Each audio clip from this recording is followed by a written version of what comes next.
के urban cooperative बैंकों के लिए हालात अब बदल रहे हैं। आरबीआई ने ऐसी नई गाइडलाइंस जारी की हैं अभी हाल ही में, जिनसे इन बैंकों का एक्सपेंशन अब पहले जैसा आसान नहीं रहने वाला है। अब सवाल सिर्फ नियमों का नहीं है, सवाल ये है कि क्या अब कोऑपरेटिव बैंक आगे बढ़ पाएंगे या सख्त शर्तों के चलते उनकी रफ्तार कुछ धीमी पड़ जाएगी। नमस्कार, मैं हूं सलोनी त्यागी और आप देख रहे हैं मनी 9। आरबीआई ने अर्बन कोऑपरेटिव बैंकों के लिए बिजनेस ऑथराइजेशन प्लान से जुड़े नियमों में कुछ बदलाव किए हैं।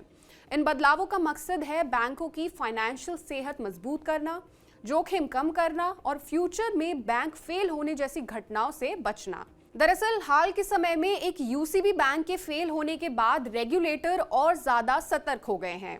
नई गाइडलाइंस के मुताबिक अब किसी भी अर्बन कोऑपरेटिव बैंक का विस्तार सीधे उसके डिपॉजिट साइट से जुड़ा होगा। जैसे जैसे बैंक का डिपॉजिट बढ़ेगा वैसे वैसे वो ऊंचे टियर में चला जाएगा।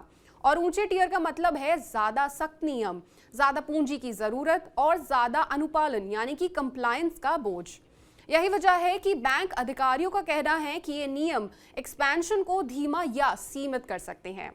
आरबीआई ने यूसीबीज को अब 4 टियर में बांट दिया है। टियर 1 में सभी यूनिट यूसीबीज और सैलरी अर्नर्स बैंक, साथ ही 100 करोड़ तक डिपॉजिट वाले बैंक।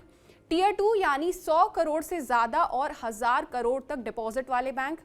टियर 3 यानी 1000 करोड़ से ज्यादा और 10,000 करोड़ तक डिपॉजिट वाले बैंक। टियर 4 यानी कि 10,000 करोड़ से ज्यादा डिपॉजिट वाले बड़े बैंक। जैसे ही कोई बैंक ऊपर के टियर में जाता है उस पर नियम और भी कड़े हो जाते हैं। इन नए नियमों में सबसे बड़ा मुद्दा है CRAR यानी कि capital to risk weighted asset ratio.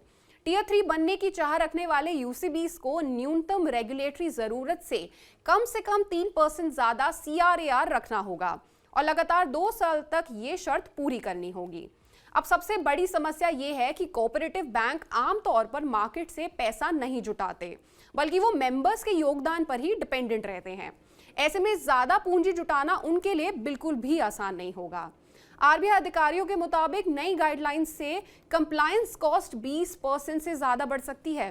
क्यों? क्योंकि अब बैंकों को चाहिए होगा मजबूत टेक्नोलॉजी सिस्टम, बेहतर risk management, cyber security infrastructure और रेगुलेटरी रिपोर्टिंग की अच्छी व्यवस्था।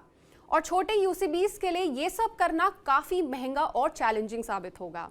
और सिर्फ इतना ही नहीं, आरबीआई ये भी चाहता है कि जो बैंक एक्सपेंशन करें उनके पास साफ सुथरा सुपरवाइजरी रिकॉर्ड हो, प्रोफेशनल मैनेजमेंट हो और कोई रेगुलेटरी की चिंता ना हो।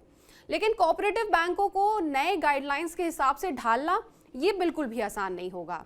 आरबीआई ने बैंकों को ऊंचे टियर में जाने के लिए 2 साल का ग्लाइड पाथ दिया है, लेकिन बैंक अधिकारियों का कहना है कि इतने कम समय में पूंजी, सिस्टम और प्रोसेस को नए नियमों के मुताबिक ढालना एक बहुत बड़ा मुश्किल काम है, खासकर तब जब रोजमर्रा का बैंकिंग ऑपरेशन भी साथ साथ चल रहा हो। तो कुल मिलाकर आरबीआई की ये नई गाइडलाइंस सुरक्षा तो बढ़ाती हैं, लेकिन यूसीबीज की रफ्तार को भी कहीं ना कहीं ये गाइडलाइंस धीमा कर सकती हैं, मंदा कर सकती हैं। अब देखना यह होगा कि कोऑपरेटिव बैंक इस चुनौती को कैसे अवसर में बदलते हैं, कैसे इसे टैकल करते हैं। आप इस मुद्दे पर क्या सोचते हैं, हमें कमेंट सेक्शन में जरूर बताएं। और ऐसी और खबरों और अपडेट्स के लिए जुड़े रहिए हमारे साथ और देखते रहिए मनी 9।